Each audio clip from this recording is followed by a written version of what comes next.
Hi, this is Seth Mosley, and you're listening to the Full Circle Music Show, the why of the music biz. And I'm X O'Connor, and this week in studio we had Dave Steunebrink and Tori Harper, a family powerhouse of musical glory. Father and daughter. This was an awesome episode. I always have a soft spot for fathers and daughters because I'm a father and I have a daughter myself. And this was an awesome episode because we really dove into the nuts and bolts of what it takes to launch an artist's career, some of the challenges dealing with things like radio tours, getting radio singles to add your songs, and Dave being a manager for artists like Paramore, 10th Avenue North, and super producer Jason Ingram. He's got a lot of wisdom to bring to this conversation. Yeah, and it was cool to hear just how Tori was a little bit nervous to even approach him, being the music industry bigwig that he is, with her own songs. And it's just fun to hear them talk about the different trials that they've gone through in just bringing their music out to people, and how they emphasize, just like anything else in life, relationships are key to blossoming in the music industry. Yeah, so lots of great tips, people wanting to break in, whether you're behind the scenes or you're on the front of the stage. That's what I love about this episode, because it kind of covers both elements. So stick around to the end of this one. This is a really good one, and we'll just jump right into the studio. Well, we're here in studio on the Full Circle Music Show with Dave Steunebrink and Tori Harper, which you wouldn't know by the last name, but they're father and daughter.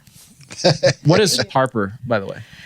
Well, actually, Harper was my great-grandmother's maiden name, and I just thought it was cool to carry that on. Also, it's obviously a little bit tricky to spell Steunebrink. No one can spell Steunebrink. So, Yeah, exactly. Or say it, Or say it the same way twice. Exactly. Yeah, and then I just thought, it's kind of musical, like a harper is someone who plays a harp. So, So it's not a harpist. Is it a harper? Maybe. I don't know, maybe, but I would prefer We'll go with Harper. Harper. I thought it was a I'm a harper. professional Maybe not. harper. Maybe I'm wrong. Harper. My whole life has been a lie. Yeah, well, you're a I don't think so. I think harper. you've started a trend. You It's have. the plural for harpist. Harper? No. No. Harpi? Harpi. No. Probably harpi. Harpi. Harpoons. Okay. Dave, I've known you for a while. X has known you for a while. Sorry about it. Oh, we love it.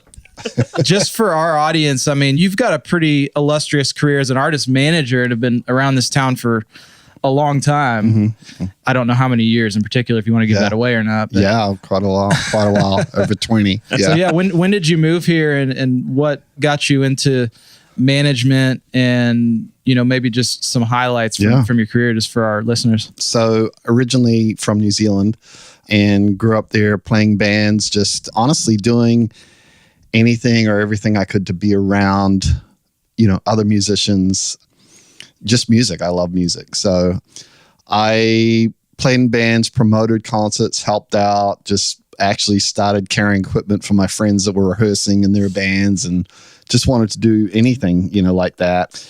And then I was playing in a band that I kind of loved playing, but I didn't love the whole performance thing. And so I kind of quit the band, and I was managing them. So my whole thing with them was like, well, I'm going to quit playing, but I'll keep managing you guys. So that was my whole thing.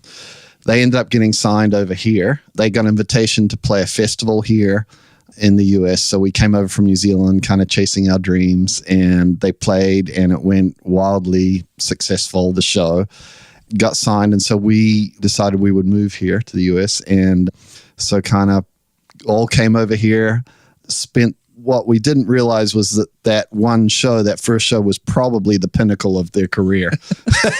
It was almost downhill from there. We really struggled for the next 2 years being on the road. There was some really good, we were just young, hungry, just excited, and so it wasn't really all bad, but it was tough, and ended up in the band, kind of going back to New Zealand. I stayed here.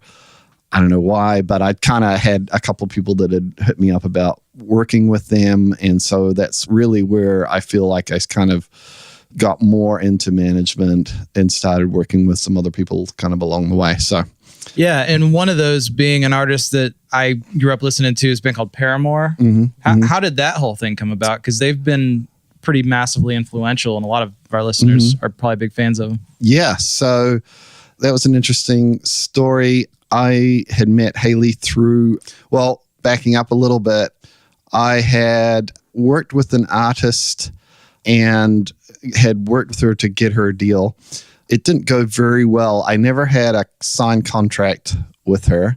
So I got her a deal and took her to a business manager and kind of lined up all these things, publishing, all that kind of thing, not knowing that the business management had another manager friend and took her to him, and I was kind of left in the cold in that deal. So that was a really tough lesson and really painful at the time. But through that, there was a guy in her band that I think kind of had observed some of all the stuff going on. He wanted to come off the road, and he had approached me about helping him to produce and write. And so he approached me. I got, that's how I kind of got into producer management, which is another thing that I have done a lot. And that was over 20 years ago. And now he's still a client of mine. So all that to say, he was working, developing some artists and some different people. Haley had come to Nashville, just had moved from Mississippi with her family. She was really young. She was 13 at the time. And he had her in the studio. They were working on some songs. And he was like, you got to hear this girl. She's got an amazing voice.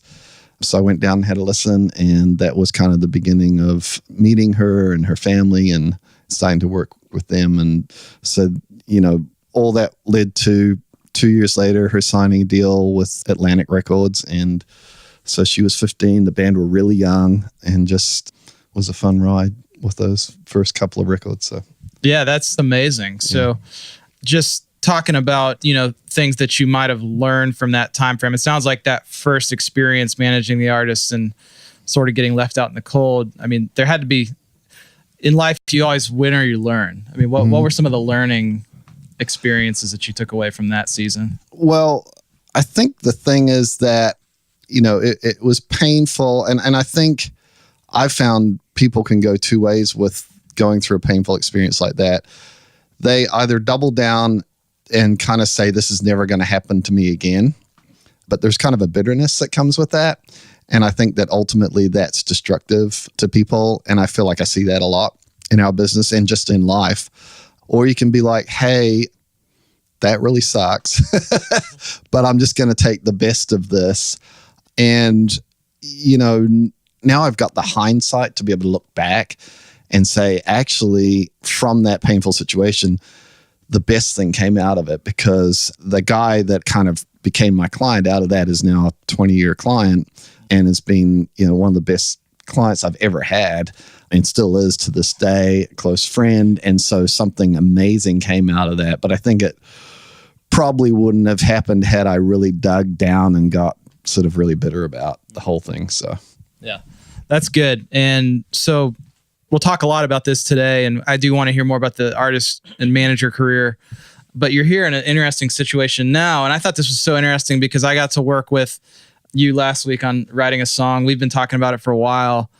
So obviously you have enough belief in the music industry now to still encourage her to do this. Is that? I always joke around and say, well, I couldn't talk her out of it. Honestly, we didn't, as parents, try to necessarily discourage or overly encourage her. We tried to be a little bit neutral, knowing that it can be a really difficult and challenging business. And more than that, wanting her to find her own path and not just follow something that I'd been doing for the sake of it. But, we found that at an early age, she seemed to really have a real love for music, which, is so exciting to me because I was that same kid, and so we just kind of tried to allow that to foster on its own. Yeah. And then a few years ago, because she started writing songs at 11, which is crazy. And a few years ago, there's a song she brought to me and I was like, oh man, okay, now I'm going to, yeah, I'm like, this is really good. Now I'm going to have to really either do something to help, and really get active or, let her, find her a way to get help. So when you're first hearing the songs, are you like, do I need an outside opinion just to judge how good this is? Just so I know it's like not fatherly pride or? Yes, I still. He always does that.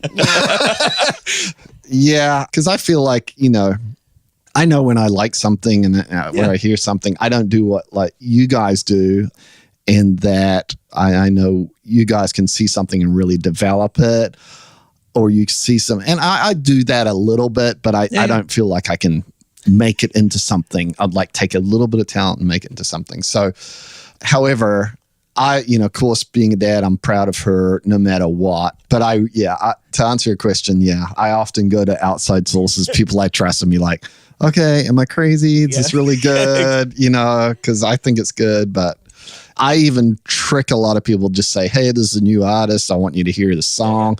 I've done that a lot. Yeah, exactly. Because I don't want them to know it's my daughter, because they'll be nice. So. You want an unbiased opinion. Yep. All right. We wouldn't want people to be nice.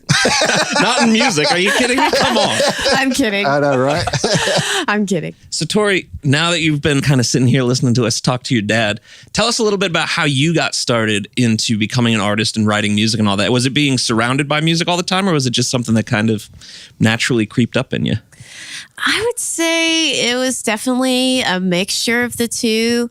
Definitely being around it so much. I think I definitely kind of caught the music bug, but I just found a love for it, and just seeing the way that it impacts people was something that was really cool for me to see that, and I wanted to be able to do that myself. Do you remember the first time you heard a song that you were like, that impacted you in that way, to where you realized that you wanted to do this with other people? And do you remember what the song was? Yes. Well, I had a couple influences. One of them being Joy Williams. Mm-hmm. When I was really young, I had her album Genesis, and I used to listen to it all the time. I thought it was just awesome. But I would say probably the song that made me want to sing was a song by Sarah Groves. I think it's a little hard to remember now because it was a long time ago, but I think it's called You Are the Sun. It was off the album Add to the Beauty, and I just thought it was very beautiful, and at the time it really spoke to me about who God was. So yeah, I think your story is a little bit interesting, because a lot of people that I know and have worked with who maybe grew up around a certain industry, or Christian music industry or country music, they don't want anything to do with it. They almost kind of go the other way. Did you ever have that phase where you're like, I don't want to work in this world or sing songs that this is my dad's thing. I want to have my own thing.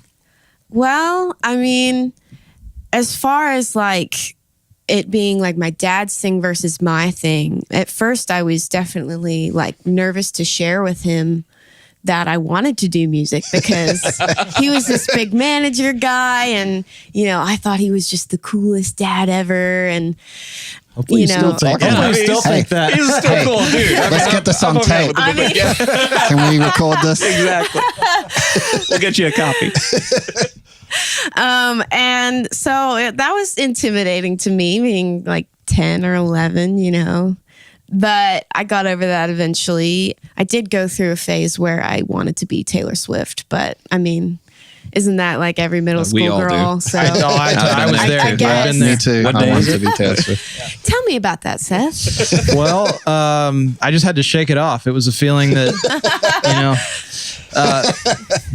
I'm a dad now, so I have to make stupid jokes. And actually, Jerry wrote that joke. Jerry did write that joke. I'm not going to take credit for that. That's the good thing about the late night shows, is they don't even have to take credit for when the jokes bomb. They're like, I'll just fire that guy or whatever. Exactly. Right. I like it. But they're all fake names. Yeah. Pretty much, I always wanted to do Christian music and worship, other than the random girl bands I started in middle school. Yeah. That never eventuated to anything. So in your journey of having done this now for past couple of years, at least that I know of, that Dave had started making calls and saying, hey, daughter's doing Seth, stuff. please work with Tori. But I mean, you're putting your name out there. You want it to, even if it's your kid, you want it to be good, something you're proud to put your name behind. And I trust you for that, because you've been able to find just incredible talent over the years, from Paramore to guys like Jason Ingram, 10th Avenue North, just all kinds of, it's just one after the next. So when a guy like Dave says something is good, I'm going to trust that it's good. So where I was going with that is, in this past couple of years of doing this, have there been things that you thought would go easier than they did? You would just walk in and every radio station would play your stuff? Yeah, definitely. I mean, I definitely expected things to go quicker than they did. I don't know, just not seeing my own young nature, I guess. I didn't see the time I needed to put into things. And also, I think, like we were talking about, just starting to play shows at festivals, like one thing that really caught me off guard was people holding up signs to get you off stage. Like 10 minutes, you're done. Yeah, Like, well, and like 30 seconds till sound cut off. Yeah. We That won't one mention which festival. Scared me. That's most festivals, and right? surprised me. I mean, I knew there was a time limit for sure, but I was not expecting the person to like chase me down with the sign. Yeah. So that was definitely unexpected. Yeah. And you're a couple years into, how old are you now? 19. 19. So a couple years into it, would you like, I mean, where would you say, because you put a single out, you're putting another single out. At this point, are you like just, I mean, you seem like you're in it for the long haul. Like Yeah. 2 years it seems like a long time for people, but most people in Nashville that we talk to and interview on the show, it's kind of like they've got this magic number of like 7 years. So has your dad told you that? Like No. it might take another 5 years? No, he Bad hasn't. manager. He hasn't told me We're that. looking for a good manager. He has told me that a lot of really successful people have been working at it for a long time, but not specifically 7 years. There's but a biblical significance. That's Well, right. Magic. funny thing is I actually did, like he said, I started songwriting when I was 11. So that was 8 years ago now. But it was just this crazy thing where this local songwriter was just hosting this camp in a basement, you know, for a bunch of kids and just teaching us about song structure and things like that, how to write a song. And before that, like I knew I wanted to do music, but I had never thought about writing songs before. And just the thought of being able to create something, like you always told me, you get to create something nobody's ever created before and a sound nobody's ever heard before. And just the thought that I could do that. Like I was always like trying to invent things when I was a kid. And the thought of doing that was just really cool to me. And so I got my start when I was 11 and I was kind of like a very unusual child. I took it very seriously. I won't comment. But that's a testament to your nature, though. I took it very seriously when I was 11, which is weird, but you know, I'm glad that I did, I guess. Yeah. Well, a passion you have to take seriously. Yeah. So That camp was a good catalyst for you, though, to get. it really was. Really Yeah. inspired. I started songwriting every single day after that, even about really stupid 11-year-old things like wasps. I'm pretty sure I have a song about wasps. Hey, nothing wrong with a wasp I'm song. not a fan of because wasps. I was like scared of them. So I wrote a song about being scared of wasps. It's a way to deal with it. Did you start writing on your own? Because you said you kind of learned at this camp. So did they encourage you writing with others to begin with? Or did you kind of just start doing songs by yourself? They taught us about both. So they showed us how to write songs and then they got us to write with each other in groups and actually write with some of the people teaching us there. And then at the end of the week, they went in and recorded some songs together as a group, which was super fun. But So like you feel like going to that event was a turning point for you, like it clicked something in your brain. yeah, definitely. I think at that point I was like, I'm doing it. I'm going to be a singer and I'm going to tell my dad. And it's just, I'm going to do it. Like no matter what, even if I like suck, like this is what I want to do. So Dave, what did you say when she came and told you I this? said it's imperative that you don't suck. Dare to suck, but don't He's suck. quoting a movie. No pressure. He's quoting a movie, It's by Tom the way. Hanks on that thing you do. The thing you do, that yeah. thing It's you do. imperative that you don't suck. We quote that movie quite frequently here. And watch it quite frequently. Oh, yeah. We do. I might be That's good. speaking for It's a myself. good movie. I think my early favorite memories were of us going to sleep at night and you coming down and knocking on the door at 12 or 1 in the morning saying, I've got a new song. I've got to play it for you right now. That was a fairly frequent thing. And I'm like, I'm an early morning guy in general. Like, so I'm so sorry. I'm not good being woken up. Like, but I'll say that was some big joyful experiences to be woken up and to hear a song. Yeah. Like there was pretty incredible. So, I It would was fun. wake up for that if my daughter came in. Oh, It's like, yeah. hey, I wrote a song for you, or I wrote a song about wasps or whatever. Like, I mean, I'm waking up at midnight to emails of songs. I'd much rather have the much rather in-person. get 'em from my daughter. right. Yeah. That's amazing. It was totally great.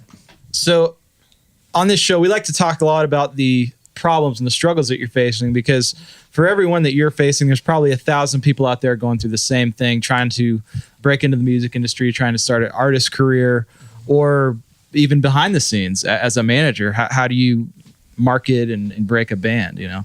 So do you care to maybe share your story just about, you know, putting out your first single and just some of the challenges that have gone along with that, and maybe some of the things that you've done to overcome them? Yeah. Yeah.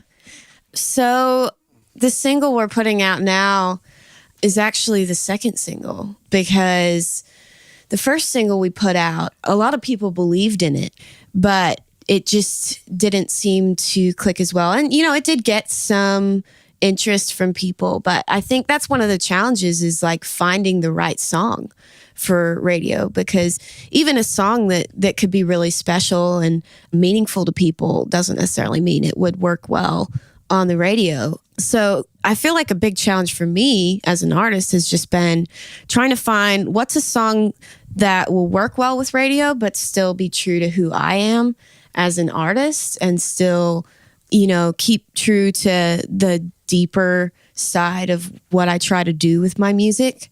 Because I feel like a lot of times that's an issue for artists, to find something that they feel is deep but still works on the radio. Yeah. And just because, I mean, radio is a very narrow format. I mean, we know we work in it a lot of the time, but maybe talk to the songwriters of like, how do you do that? Like, how do you find that song? Like when you're writing, where does your brain go? Well, so you're talking about for radio? Yeah. Yeah. Do you have a mindset you get into when you're writing specifically for radio?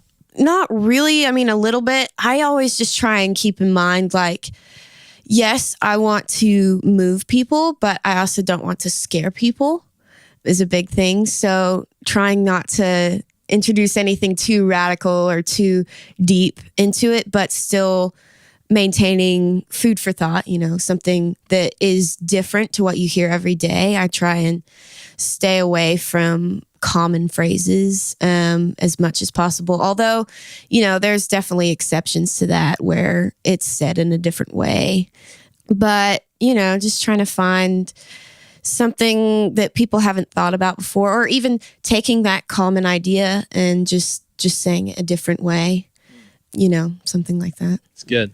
Dave, do you help at all as she's writing songs? Like, do you have input as she's like with a goal in mind, like a single or anything like that? Do you have any advice along the way as she's writing, or is she showing you stuff and you guys are bouncing ideas, or how do you guys kind of work like that? No, I don't really. On the creative, I've never been engaged in that way, really, with anybody that I've had. I think, except from a bigger picture of perhaps, you know, trying to connect her with someone where I feel like I hear something that's working really well. It's like, hey, let's get back with that person to co-write, or And knowing the format, you know, Yeah. ear for kind of what's gone. what seems to be working, and, you know, or even just her own things that I hear, her own songs that they're connecting. I'm like, yeah, I really, you know, kind of love that. But I remember great advice from a really great A&R guy, Tom Wally, years and years ago, and I met with him with a band. He just said, don't try to write a single. Don't try to write something for radio. Just try to write a great song, or just write,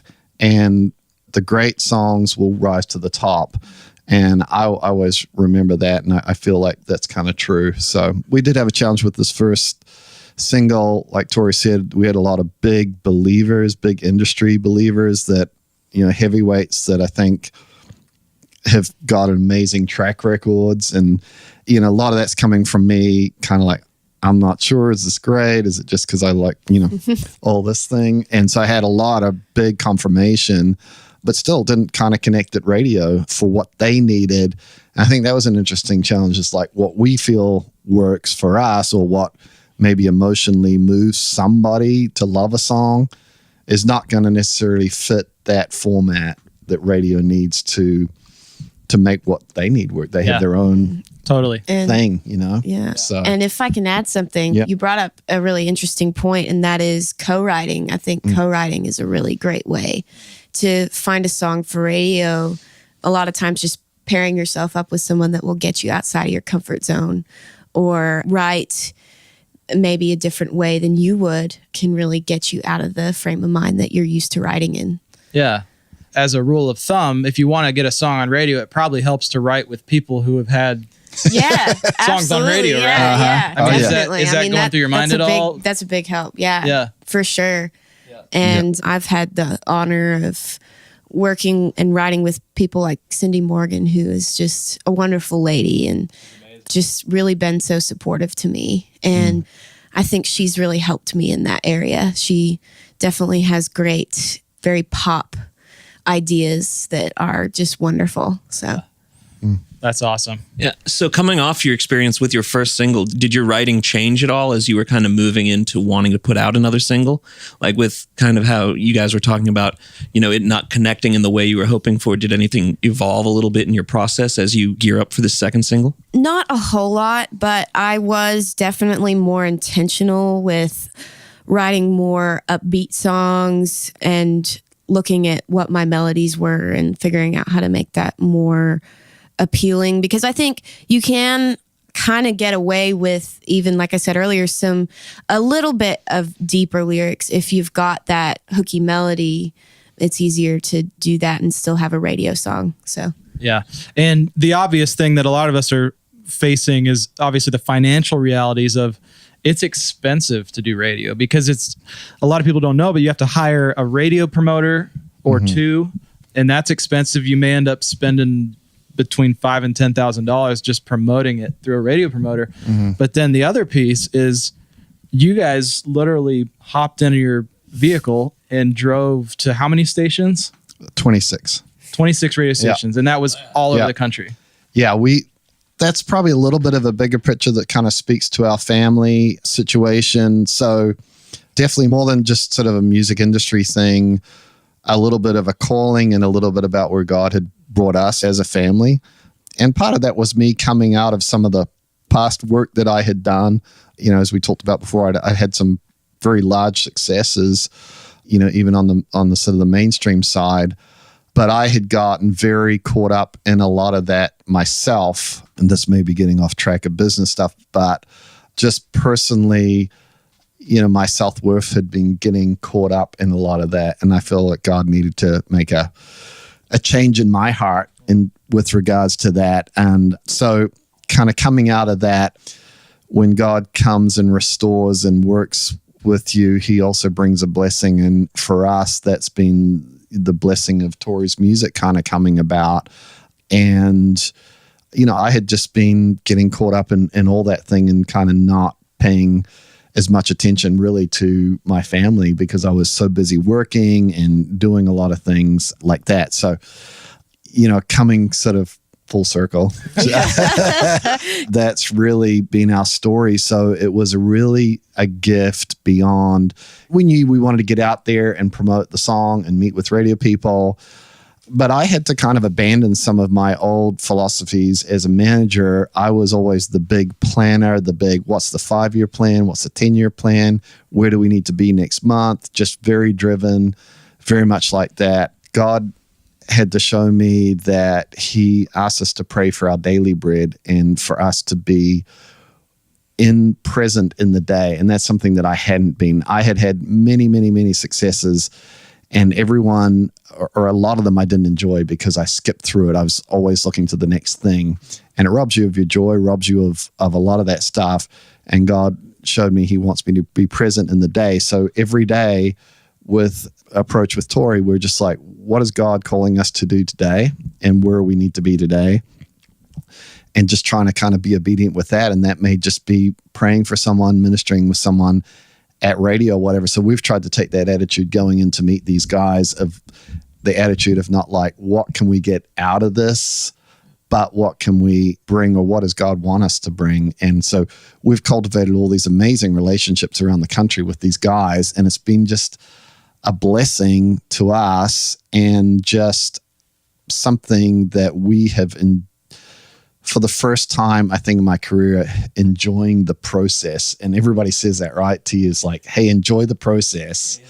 And I don't think I ever really had done that because I had not, because I'd always been looking to the next goal, the next big thing. So anyway. So one thing that we always love to do on Full Circle Music Show is provide a nugget of information or a piece of advice that you guys have learned, maybe something you've learned this year that you would share with our audience. So Dave, do you got anything for our listeners? Yeah, I think something we hear a lot is the importance of relationships. When I first came here, and I talked about the first 2 years being a real struggle. I mean, we were literally starving, trying to survive. All we had was trying to build relationships and friendships. That was 20 years ago. I can say to this day that some of the friendships and relationships I built, I still have in place, and still people that are in the business now, thankfully, and still working with them. And that's kind of an amazing thing. So I think the importance of relationships and just finding champions for what you're doing is so important. And I think a lot of people ask me about, how do you find a good manager or how do you find a good team? That doesn't necessarily need to be the most qualified person or this high level person. I think if you have a champion or somebody that is just, maybe it's probably not your mom or your dad, but or maybe it who will always love you no matter what, but unless they're, whatever, but someone that's a champion for you. And I always say, because some of my guys, will have an opportunity come up and somebody reaches out and like, should I take that meeting? I'm like, hey, if somebody loves what you do or is interested in you, I'm like, take the meeting. That's fantastic, So that's great. Tori, you got any word of advice? You're 19 years young, but have a ton of maturity already. I can tell just in your songwriting and in your artistry. So what's one thing that you would share with somebody who's maybe in your position trying to break into the business? Yeah, I would just say get out there as much as you can, play as much as you can. You never know who's watching. And, even if there isn't anybody there important, that's building your skills as a performer. So just any opportunity you get out there and play and just be nice to everybody that you meet. You never know who they are, or even if they're nobody, it just shows your character. So I would say that, like he said, relationships are a huge part of music business and music as an artist as well. Building relationships is one of the most key things. I would almost say sometimes bands like to tour with someone. They'll pick somebody that they like more as friends rather than as musicians, simply because they're easy to get on with on the road. So that would be my advice. That's true. It's good word. Sound wisdom right there. Yeah. That's a 2-ply joke right there. I like it. Yeah. Fact and funny. Well, this has been a blast. Dave Steunebrink, Tori Harper, thanks for being here with me and X on Full Circle Music Show. It's been great. Thank you guys. Thanks for Really having appreciate us. you having Thank you us. so And much. where do people find you? We're honored. Do you have a website? You have socials? Yeah, Tori Harper Music on Instagram, Tori Harper Facebook. We've got a website and everything. So right. got a song on Spotify. Great. So More check to it out. come. Yeah, Go listen. Go stream it. Go save it to your profile September or your 1st, playlist. single comes out. Awesome. September 1st. Love it. All right. Hi, I'm Seth Mosley. And I'm X O'Connor. You've been listening to the Full Circle Music Show, the why of the music biz. This has been a production of the Full Circle Music Company with editing help from Jordan Salamoni and Jericho Scroggins. Make sure you subscribe to us on iTunes, share it with a friend, and we ask the same question every week. We want you to keep doing it. Head over and leave us a good rating and a review. Share it with a friend. It really helps us out a ton. Absolutely. And make sure to follow us on social media for all things Full Circle Music. Official FC Music on Twitter, Instagram, all of it. Follow us there. Keep up with everything we've got going on. At Official FC Music. That's right. Good times. Great oldies and newsies, too. We cover it all. We'll see you next week.